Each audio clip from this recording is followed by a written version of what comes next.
بتقع دايما في نفس نوع العلاقات، بتخرج من دايرة في علاقة وتلاقي نفسك بدأت دايرة جديدة بنفس نوعية العلاقة، بنفس الألم ونفس المشاعر ونفس الخيبة في نهاية العلاقة كل مرة.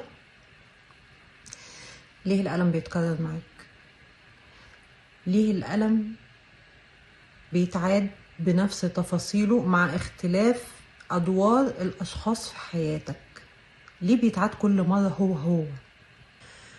روحنا لما بتختار التجارب المؤلمة الموجعة مش بتختارها علشان تعاقبنا أو تخلينا نعيش ألم فترات طويلة.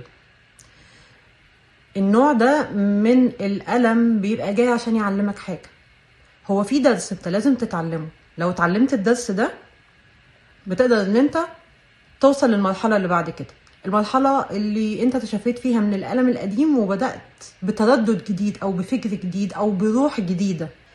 كل علاقة بتجيلك تخليك تشعر بالألم وبتضغط على جرح معين جواك، بتفتح لك باب للتشافي، ان انت تفهم ايه الألم وايه المشكلة وايه الغلط اللي محتاج يتصلح، وتبدأ تسأل نفسك أسئلة وتلاقي إجابات الأسئلة، فتكتشف ان انت عندك حاجة غلط جوه محتاج تصلحها، فكرة قديمة، معتقد معين انت بتعتقد ان الشيء ده صح والشيء ده اصلا غلط في العلاقات، او في ممكن نقول انه المجتمع بتاعك برمجك على صورة معينة للعلاقات، ممكن تكون غلط ممكن تكون صح.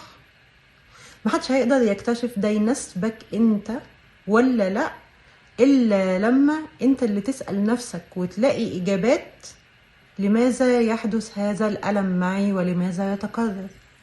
اول ما تلاقي الاجابة هتتشافى. ولكن كل ما تهرب من الألم وتتجاهله وتدفنه وما تعرفش ده حصل ليه، بتتعاد الكرة تاني وبيتكرر الألم تاني، وهيفضل يتكرر ويستمر في التكرار إلى ما لا نهاية، لحد ما انت تقعد مع نفسك في لحظة وتقول لنفسك خلاص أنا فهمت الدرس، أنا هغير 1 2 3 علشان كل حاجة تتغير معايا، مصيري يتغير، أفكاري تتغير، حياتي تتغير، علاقاتي تتغير، أتطور. الدرس هيفضل يتكرر لحد ما تفهمه وتتعلمه وتتحرر منه، تخرج من دور الضحية اللي انت عايش فيه.